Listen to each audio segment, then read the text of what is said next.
So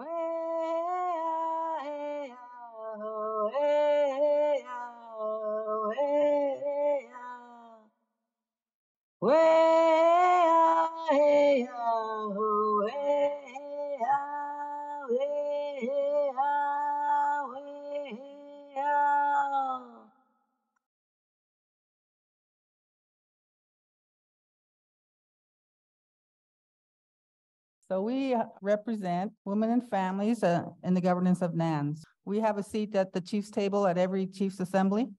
49 chiefs representing 49 First Nation communities in Anishinaabe Nation. Our role is to ensure that we have meaningful participation in the strategies and initiatives that are led by NAN. We promote and facilitate community-based and governmental action required to address women's issues by leading forums, advocating for resources, and embracing leadership. We represent east and west side of Anishinaabe Nation. We also provide support to the Deputy Grand Chief responsible for our Women Initiatives portfolio, and at this time it is Deputy Grand Chief Annabette Achini-Paniscum, who will be here soon. She's such a busy woman. She has competing priorities and she tries to be everywhere. And we also work to support the collective needs of women's issues, concerns, and priorities. And we also had a women's leadership campaign. And this started back in December 2021, COVID, and it was hosted by us, the NAN Women's Council, and we recognized that true leadership means lifting each other up. And when women embrace their ability to lead, it creates lasting change. So it was a task for all of us to kind of put forward names of women we see as leaders in our communities. Several of them are on the east side. We have Michelin from Peawanik, Geraldine from Moose Factory, former chiefs Rosemary McKay. I really look up to all these women. They're just such strong leaders in their own right. Women's Council has taken this opportunity to learn about the women they represent and what leadership means to them. This campaign also aims to highlight women across NAN communities who use their leadership roles to confront family and gender-based violence. At the time of the pandemic, NAN recognized the uprising of violence within our communities, and we wanted to share empowering words of wisdom from our leaders. As our community members read these powerful words, we hope they feel encouraged and realize all roles of leadership can influence and inspire our people. Hopefully they will be motivated to take on leadership roles within their communities. And really it's about supporting each other and acknowledging that, the strength they have and just sharing with each other, wise practices, because I think as single parents, as, women starting a career, I think we all have something to share that's positive, that will uplift and teach each other and learn from each other. So this is some of the women leaders in the NAN territory.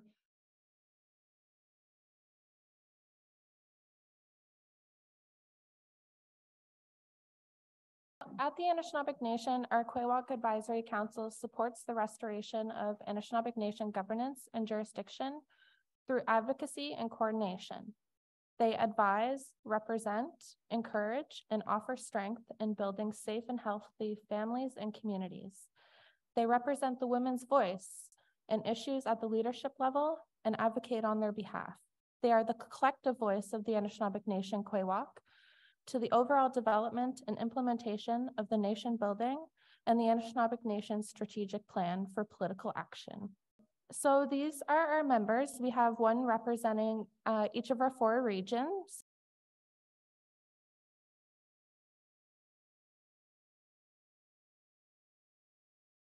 We have 28 First Nation communities, and so 7 First Nations fit within each segment of the circle, and we go around the wheel. And in the north, Kiwetnung is our social chiefs. In the east, Wabanung, that's our environmental chiefs. In the south, Shawanung, that's our cultural chiefs. And then in the west is Naganiwing Anong, which is our economic chiefs. And so all of our chiefs fit within that circle, all of our communities fit within that circle. So just to sort of provide an example of how our committees are currently structured and who sits on those committees. In the social sector, which is our north sector, we have 7 chiefs. And so when we look at the representation in that circle, we have Chief Carrie Aditis and Chief Linda McVicker, who are 2 of our female elected chiefs in that sector. And similarly, when we move to the environmental sector, we have Chief Lorraine Kobanes, that is one of the women chiefs.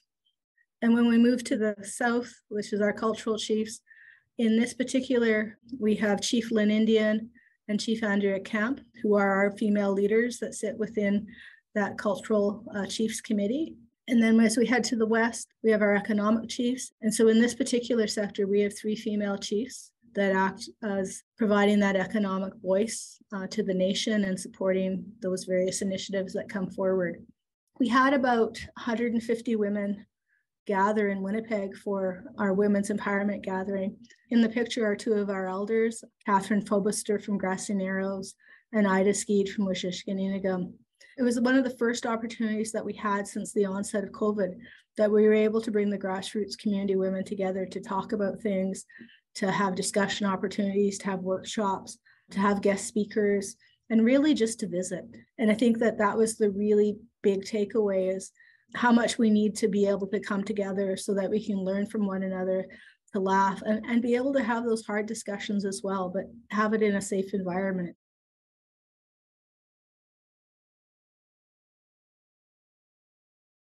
My dad was our chief for 18 years. And on my mom's side of the family, the Potash side, they were the hereditary chiefs in our community.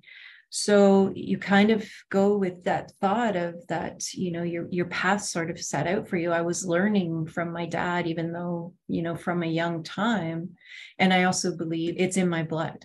Having that piece of being chief is really all that I knew growing up, even though I didn't realize I was learning it at the time. And then to have that in my blood, it makes, you know, I'm really honored and proud to do this work and to serve our community. I've seen, when we talk about, so I've seen more female leadership, those changes of the comments that you get. I've seen, you know, great things happen in our community as individual, but other communities too around me, you know. And when I talk about not great things, I mean changes too, you know, when we talk about lateral violence, but also the work that gets done in regards to, you know, everyone says, you know, you can put up a building, right? You can do those things, but what's that real work that you're doing, you know, behind the scenes? When I come out to do my role as chief, you know, I have that support and knowledge of everyone, of our staff who are supporting me through that. And so, you know, I always say to them, tell me every reason why we can't do it, and let's figure out how we can. On top of that, I am Deputy Grand Chief of AIAI. I was elected in 2020. I was on council for a couple of terms, so from 2015 to 2019. And then I had a 2-year break in between that. And so I'm now back at the table, and I think, you know, like you, managing lots of different responsibilities, you know, and I always say, you know, really trying to, you know, to figure things out, like where are my skills needed, you know, or am I doing things that are actually making a difference? So I think if anything, I'm constantly trying to challenge myself in terms of that. So really challenging myself to understand what those responsibilities are. And it was the council at the time that had nominated me, and well, they approached me and asked, like, hey, we think it would be really great. Severely, well, you know, like we know that there's very few women leaders who take up these roles. Really, I think they saw it as an opportunity to say, you know what, it'd be great to have a female leader from our community, you know, representing AIAI. And I was like, oh, that's wow. I was actually really taken aback by it. And I was like, you know what, this is something I think I could do. And so I let my name stand.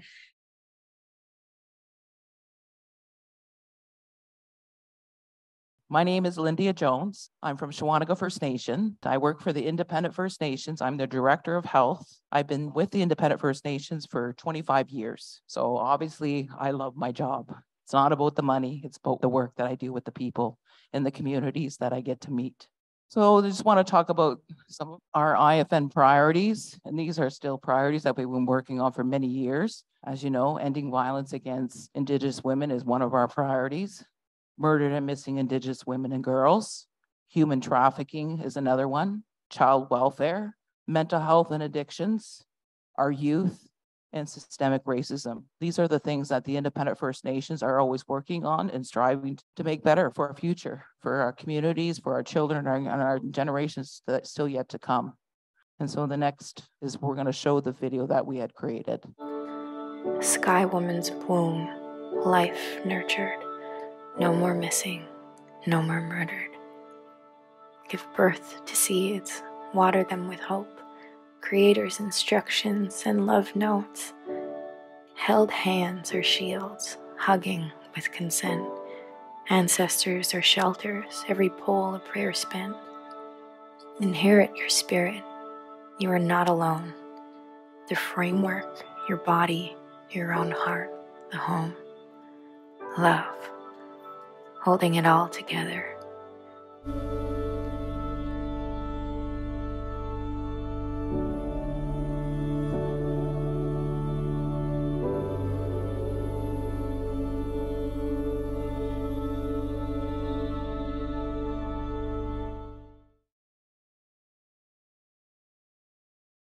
Our council, actually, I'm pretty happy to say that we have 7 female chiefs out of 12 and 1 grand chief. I'm proud of where I came from. I'm proud of the work that I've done and jumping into the leadership role. So when the opportunity came up this past term, I said, okay, I think I'm ready. And again, it's been an experience and it's something that I don't think I would trade for anything at this point. So along with that, for me, I sit on a lot of committees. So it's busy. I sit on finance committee. I sit on executive committee. I sit on a Portlands committee. There's probably more, Hydro-Quebec. But for me, being busy and getting to know the people behind all of these titles, the people that are doing the work and that are on the ground, boots on the ground every day, for me, it's a privilege. And I'm happy to see that our organization has moved so fast, so quickly, and we're continuously keeping up with the trends. We're continuously trying to improve for the betterment of our community. And being on these portfolios gets you to see that firsthand. So my elders were always after me to run for council, and I wasn't ready to run yet as I was still working at the cultural center. But finally, my name went in. There's 9 departments total. 7 of them were led by women. Majority of our programs are led by women. So for me, that's where I see the leadership role comes from. It comes from within. It's nurtured by everyone that's here. It's nurtured by people around you, even though you don't think it. You're going to learn something and you're going to take that with you on your path.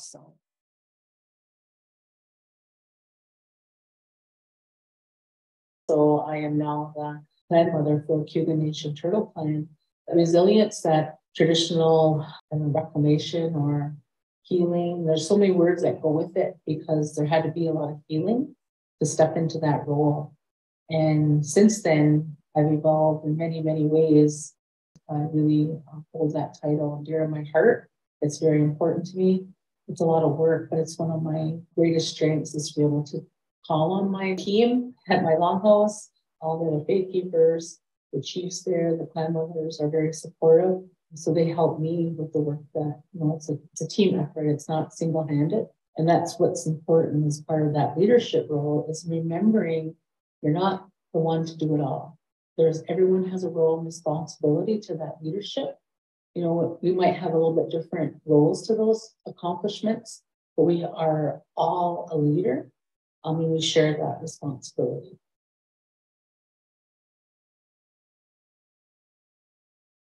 Majority of our 49 communities are only accessible by air or winter road. We only have a handful that are road accessible, so that just brings a whole different landscape as far as funding and the needs that are there and the access to services and all of that. Trying to balance my life and my work is hectic. I know I annoy my kids when my phone's in my hand constantly and I'm reading texts or taking phone calls, reading emails. With the communications, I'm constantly calling Loretta. Our internet's not the greatest up north. So for me, I said over the years, I have found my voice and I'm not usually afraid to speak up. I think that's what we learned over the years that we have to do. Oftentimes people come up to me and say, gee, I wish I'd had guts to say that. I feel it and I want to say the same thing. So I think that's my role, is to also be a teacher, a grandmother, be a role model. Being in a small community, it's hard to get resources. It's hard to get staff to come and work at our First Nation because there's no housing available. We have very little housing for our members. Being on the Coiwak Council is really something that I've been pushing for, even through the chiefs meetings or when we have council meetings at home. That, you know what, if we get stuck on something, we have help out there. We have our brothers and sisters down the road, regardless of what direction. Empowerment. For me, it's all of you. The ones that are, asking the questions. The ones that are looking forward to a total systems change for our people. How do we build those relationships going forward for ourselves?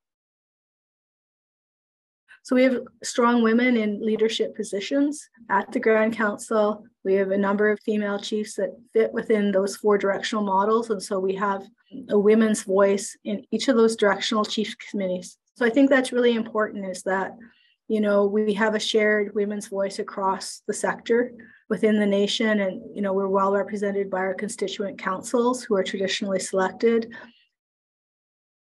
When your grandchildren are running for chief, through that chief potash line, what kind of change do you think needs to happen?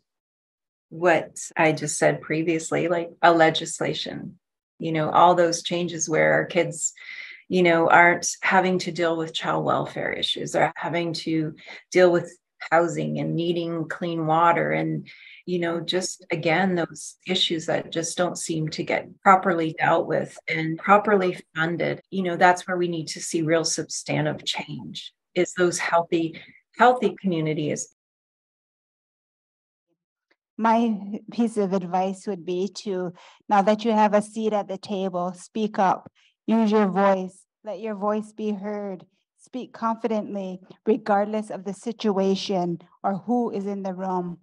Make your presence known as already communication, collaboration for the betterment of the entire community. Both my parents spoke Mohawk. They always spoke Mohawk. I think learning that aspect of it, and for our youth today, I'm hoping that they are really taking to heart what is being taught to them and being proud about where you came from, being proud about your culture, being a woman in today's society. It goes back to what Chief Joanne said. We are the matrilineal people. This is where we came from, and be proud to step up and say, I'm going to take that leap of faith and I'm going to do what I set out to do in my path. What an honor to be able to speak to you on International Women's Day. For our people, every day is supposed to be and should be International Women's Day, as Ongwehome people or the original people. But we know that, unfortunately, that's not always the case in Canada or in society, right? I just wanted to let you know that Ganokwasha is a Cayuga word and it means love among us, because that was always the vision that we had to end violence in our community. It wasn't from, there was a lot of feminists and, there was a lot of that. And they knew back then, those amazing women knew that in order to eradicate violence in our community, it was going to be from love, from a place of love. So we've really tried hard to stay with the values. We've made tons of mistakes over the years, but we've done our best to learn from them. And we continue to make mistakes, but we learn from them. So with our IFN statements, it must be noted that for decades, policies and measures taken in the area of protection, apprehension, investigation, and punishment of crimes on or against the First Nations people have fostered a climate of mistrust and a lack of confidence in the systems. IFN believe that when the cultural values and systems of our nations are undermined and outside policies dictate, our traditional ways of protecting and providing for our First Nations children and families is continuously challenged. Success will not be realized without the full commitment and involvement of all levels of government to address policy issues, policy reform, and the shortcomings of past and present strategies. On behalf of the Independent First Nations, We want to acknowledge the women here today for their commitment to collaborate and to address issues facing our communities. Your participation at this Women's Leadership Summit reflects that you truly and genuinely care. Thank you, Chimigwech Newen, for this opportunity.